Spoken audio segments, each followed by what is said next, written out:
Akkam jirtu barattoota fi hordoftoota Daayinaamoo Anifaanusiidha. Egaa barumsa keemistirii kutaa 11ffaa waliin eegalleerraa barumsa keenya isa darbe irratti paartii tokkoffaa tokko tuqaa tokkoo fi tokko tuqaa lama jalatti introdakshinii fi Dalton atomic theory maal jedha, postuleetonni inni kaa'e maalidha kan jedhu, akkasumas immoo modern atomic theory maal jedha kan jedhu laalleerraa. Har'ammoo kallattumaan tokko tuqaa sadiitti early experiments to characterize the atom kan jedhu laallee jechuudha. Egaa sana jalatti inni tokkoffaan inni ilaallu the discovery of electron, argamtii elektiroonii maal fakkaata kan jedhudha jechuudha.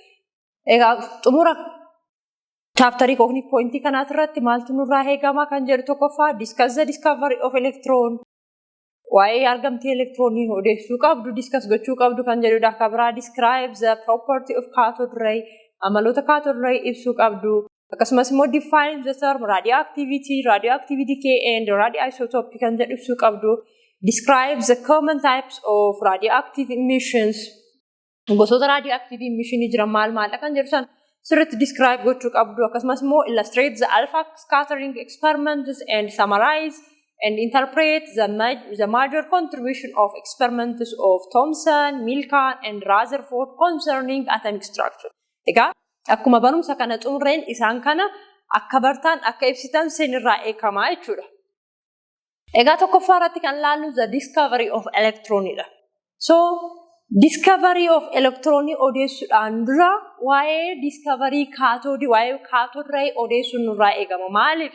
Sababbiin isaas argamtiin elektiroonii maalirratti hundaa'eetoni argamtii cathode ray irratti hundaa'eet waan ta'eefuu dursinee cathode ray maalidha kan jedhu sana bicuushii ilaalla jechuudha. Egaa cathode ray kan argate William Crookidha. William Crookin osoo jejitamsan elektiroonii hin qoratin yookiin elektiroonii discovery godhin dura William Crook cathode ray argatee ture jechuudha. Egaa cathode ray William jejitamsan cathode ray William Crook argate san eksperimentii inni argate sana irra dhaabateetoni eksperimentii adda addaa eksperimentii hedduu hojjateetoo argamtii elektiroonii kan mirkaneesse jechuudha.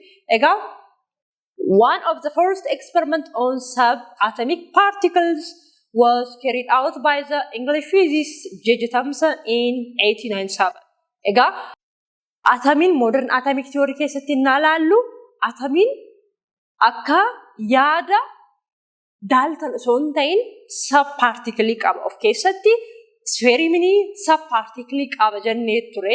Egaa subparticle sadii of keessatti qaba. Isaanis elektiroonii, pirootoonii fi niwutirooniidha jechuudha. Subparticleota atomii keessaa inni dura argame elektirooniidha jechuudha. Eenyudhaan jejitamsaniin kan dureetu argame, kan dursa argame subparticleen elektirooniidha jechuudha. Egaa in figure 1.2 gadi buunee tolaalla figurichaa made two electrodes from high voltage source are sealed into glass tube.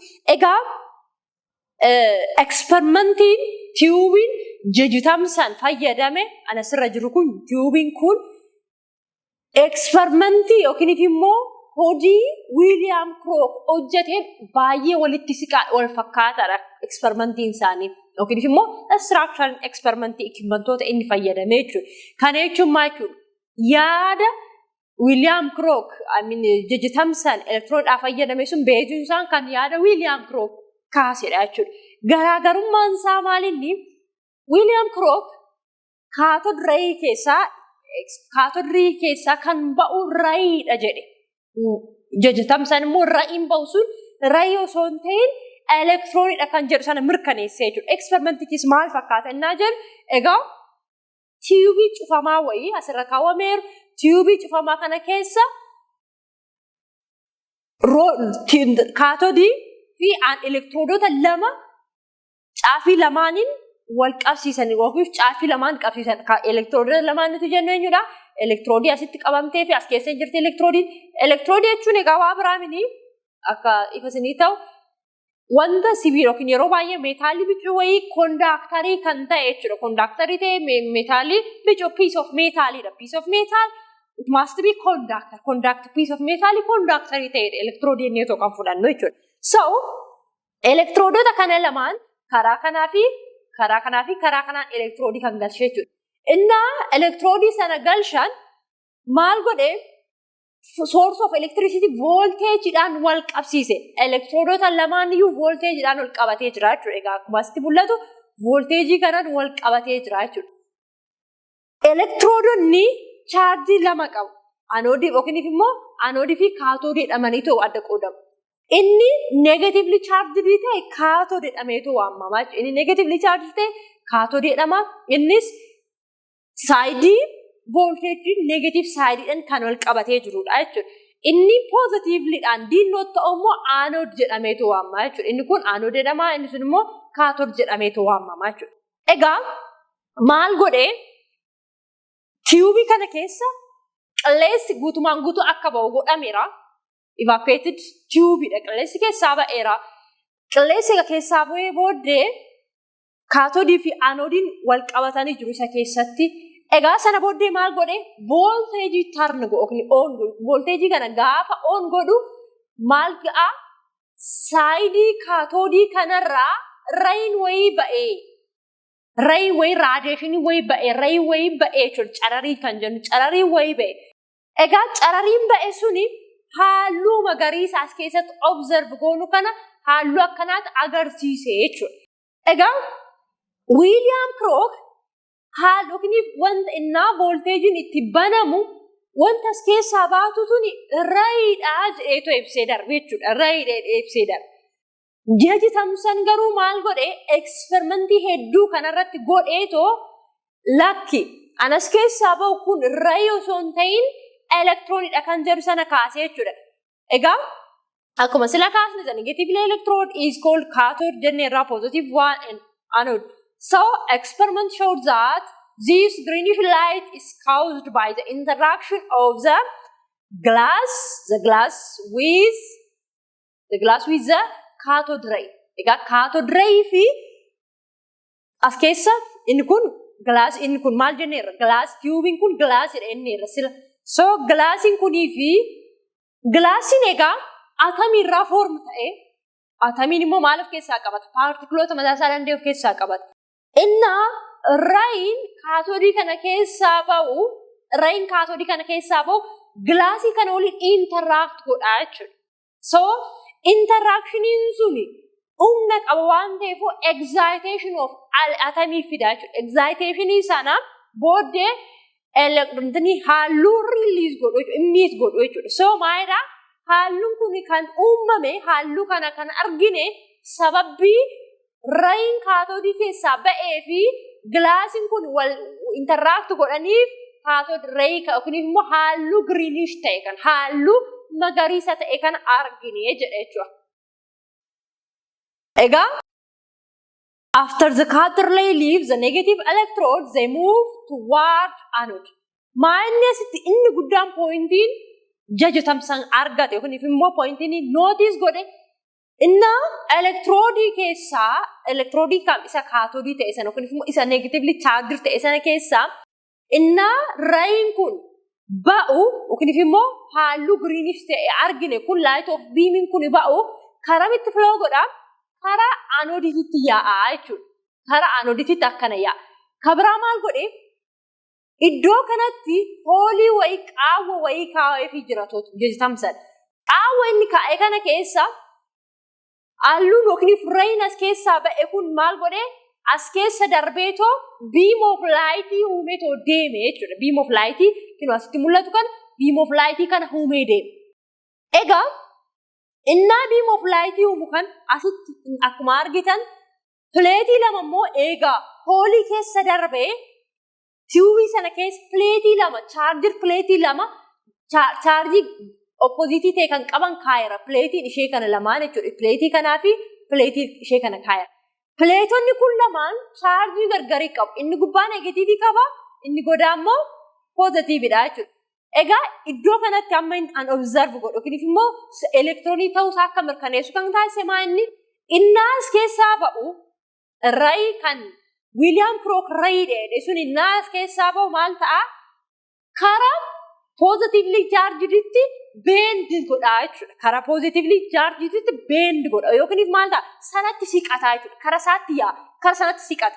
Isa negatively charged plate irraa immoo maal ta'e isarraa immoo bend ta'e kuni isarraa deflect ta'e jechuudha. So sanarraa bend ta'e positively charged irratti karaa isaatti immoo bend ta'e jechuudha. Pointiin tun maal mirkaneessitee fi jajjatamsan maal akka jedhu taasistee rayin cathode tube keessaa ba'u kun negatively charged dha jedhee kaa'e jechuudha. Maaliif? Akkuma beekamu egaa electrostatic keessatti charging gosa tokko wal dhiibaa repulsion godha. Charging gosa adda addaa immoo attract godha jechuudha. Sababii kanaaf wanti beam of lightiin ray keessaa ba'e kun karaa positively charged attract ta'e negatively charged plate irraa immoo bend yookiin ibsarraa immoo siqadhe isaan repel ol godhe sababii inni rayin as keessaa ba'u kun negatively charged ta'eefi jedheetu kaa'e jechuudha. Egaa maal jedhee? After the cathode ray leaves the negative electrons, they move toward the anode where some ray pass through the whole emission. Then this beam bend away from negatively charged plate and toward positively charged plate. Toward positively charged plate. So Thomson showed that the characteristics of cathode ray are independent of material making upon the cathode. Asitti egaa experimentii kanarraa Thomson karsiqneetoo ilaalla. Innaa rayin kaatoodii keessaa ba'u kuni gosa kaatoodiin itti hojjetame irratti dependent ta'u. Kaatoodiin keenya materiaalii kamirraa hojjetamu ray kana hin arganna. Yookiin immoo beam of lightiin as keessaa ba'e kun hin argamaa jedha. So kana jechuun maal jechuudha? Rayin kun independent of material, the nature of cathode, independent of nature of cathode. So is any material have this ray? Material income you ray kana imbasa cathode ray. Material income you cathode ray of yo fayyadamne ray kana observing goona kan jedhudha jechuudha. Egaa kanaan hin dhaabanne ammas dabalata waa biraa hojjete. Maal hojjete?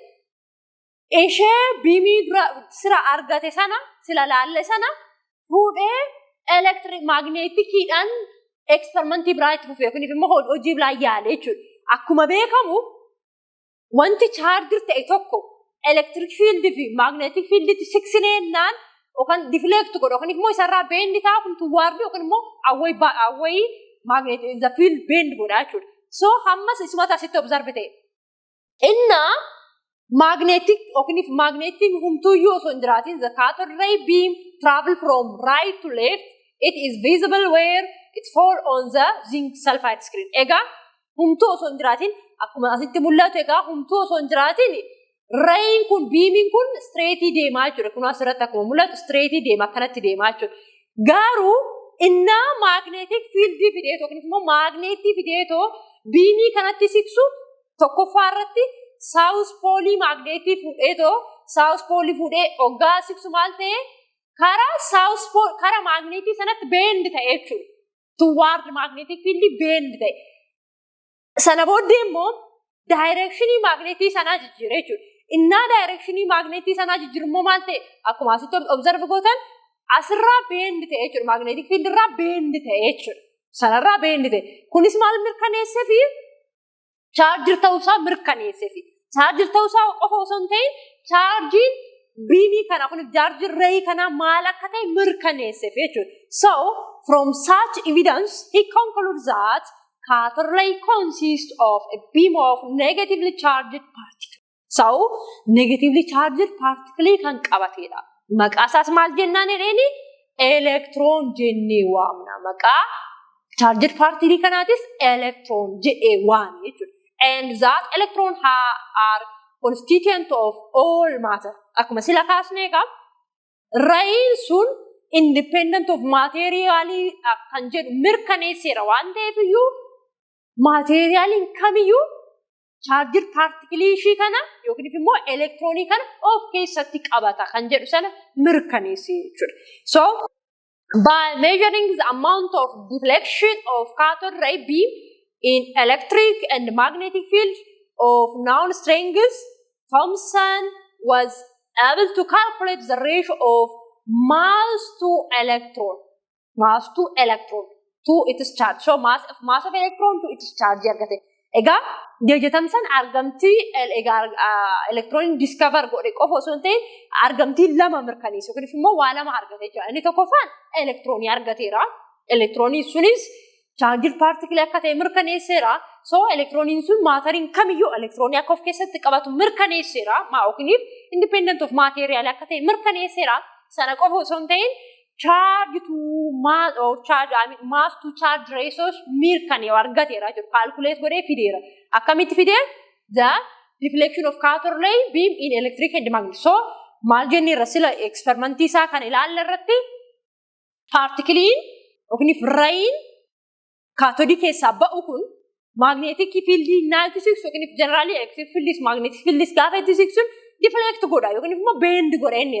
So bending isaa sanarra dhaabatee too mass to charge ratio calculate godhee fide jechuudha. Meeqa fide?